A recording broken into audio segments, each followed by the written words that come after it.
Wall Street Memes Casino, I'm fine. and Sportsbook. Andrew McCart, IFLTV. I'm here with Gary Cully. Gary, solid, tough, durable 10 round under your belt against Patera, Francisco Patera, who, tell you what, gave you a good fight in there, but you came through it and, you picked up a nice new belt for your collection. Yeah, man, I'm buzzing. Tough guy in there, tough competitor. I knew that coming in here. Experienced guy, fringe world level, and I knew coming in that I've got these big plans of challenging for major world titles and major belts and etc. And Francesco Patera is a yardstick to be challenging for them, and you need to be beating guys like him. So a tough test for me, but like I said at the start of the week, when I think that I would pass with flying colours, and I did just that. I'm very happy with the performance. Loads to improve on, but yeah, happy man tonight. Obviously, the first couple of rounds, it seems like you were trying to gauge what he was to offer, trying to see what he had in terms of power. Mm-hmm. And once you figured that out, it seems like you started to get into your groove in third, fourth, five, and six, and obviously the 12th round. I don't know if you just started to try and cruise a little bit. That big right hand over the top got you, but from probably the third round to that 12th round, it seemed like you were just enjoying yourself a lot in there. Yeah, I had fun in there, and I started to flow. Obviously, had to be very aware he was dangerous in there. He's got a weird style, man. He can come out early and go forward, and then he go back, and he changes it up a lot. So he's good on the back foot, good on the front foot, and you just have to be able to adjust with him and make them adjustments. And I feel like I did just that. A mature performance, an experienced performance. Listened, getting very good at listening in the corner and making the adjustments that my corner is telling me. We'd Swifty in there, we'd Niall Barrett in there, and the lads are very knowledgeable, know what they're saying, know what they're doing, and it's up to me to listen to them and implement their tactics as well, you know.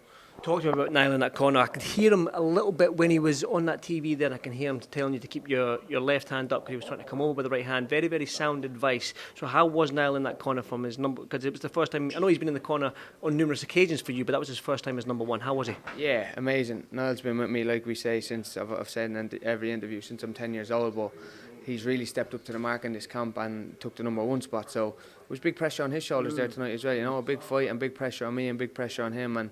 And he delivered massively as well because his tactics were spot on. Making sure my lead hand was up, my non-punching hand position was there, and I had dangerous power in that left hand and that right hand too. So sometimes I can bank on that a little bit too much, and it's just about making sure that my defence is there when I'm throwing them shots. So Niall was very good. He was on me, didn't let me get too comfortable in there, because when I start to flow a little bit too easy and get a little bit complacent, my hands can come down. So he was on me in there, making sure them hands were up, and I needed to hear it. So You mentioned Swifty was in the corner. Swifty for me has got one of the best boxing brains that I've been around, and I've been around the sport a long time. You've had Sonny Edwards shouting instructions. Beefy was in your corner, not in your corner, but he was in your changing room as well. Deco came in here and congratulated. So you've still got that closeness with that Rotunda gym all that time ago. So you must be happy with that. Yeah, man, I love the lads in Liverpool. Nothing, no bad blood there. It was just Liverpool served a purpose for me in a time in my life that I needed to get through that camp, and then I went back home to Niall, and I've always seen my future with Niall and Niall taking the charge. But love the lads in Liverpool.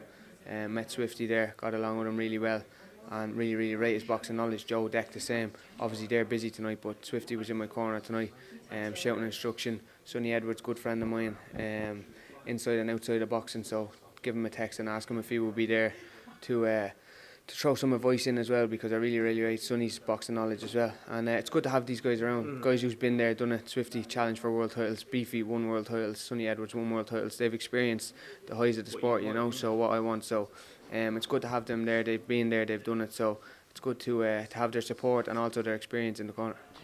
Excuse me, let's talk about what you want. You want them world titles. Now, when I look at that lightweight division, obviously we spoke about this when you were 45-0, Gary. When we spoke about the Lomachenkos. And Francesco Patera at 5-0, to be fair. My manager said to me a few minutes ago, fucking hell. That's what I mean. We've spoke about this, and you were on that trajectory, and then obviously the Jose Felix lost, the Reece Mould. People might be thinking, oh, Gary's he's on the slide, but that there against Patera, who's been in with Keyshawn Davis, he's been in with Lewis Ritson and beat Lewis Ritson, and obviously Keyshawn Davis is Keyshawn Davis. We know where he is in terms of Olympic medals and future world champion and that. But almost a slip there watching the telly. Yeah, but for you, when I look at this lightweight division, aside from the Lomachenkos, right, I look at guys in and around that you can fight. The Max Hugheses, the Mark Chamberlain, who's got a nice sort of setup out there in Saudi Arabia, the Sam Noakses. This division just here in the UK and Ireland, it's pretty tasty, and big names and big fights for you here. Yeah, man, there's big fights all around this 135 division. Massive division. I'm 28 years old now. I'm experienced in this game. I'm touching 30. You're 22. I know, I'm touching 30 now, but I'm 28. I'm experienced in the game. I've been pro since I'm 21, so I'm 7 years a pro now. I'm really starting to run. That was only my second 10 rounder in there tonight. I fought a couple 10 rounds that I went early, obviously, but my second time doing the 10 rounds in there tonight, so I feel like I'm only starting to gain that experience that everybody thought I had maybe 3-4 fights ago. But I'm 28 years old now, experienced in there, know my way around the ring, and it's big fights now. So there's big names around the UK and Ireland, the American scene, the Saudi scene, Middle East, everywhere. So yeah, that's what I'm in boxing for. I've been in for the big fights, the bright lights. The Diva's back, baby. So yeah, let's get them all. Well, listen, Diva, I'll tell you one thing. You've had that little Rice Krispie cake in your hand for 2 interviews now. Do you want to eat it? Do you want to eat it? Come on, eat it. There we go. That's a 10 out of 10. what I say. Let's get the most important question. Where did you get that from, right? And how does it taste? M&S, yeah. I've been living on TikTok for the last 4 weeks, just looking at all the new M&S bits. We went in the day before the weigh-in and got we got our per diems. We spent 70 quid in M&S, and we're just enjoying it now, man. Yeah. So for the next week, that's what I'll be doing. Catch me sitting outside, just hopefully it's sunshine in Ireland. Shouldn't be talking my mouth full, sorry, but catch me sitting outside eating Rice Krispies bars for the next 7 days, man. Gary, always a pleasure, brother. I'll see you in the next one. Thank you, man. Thank you.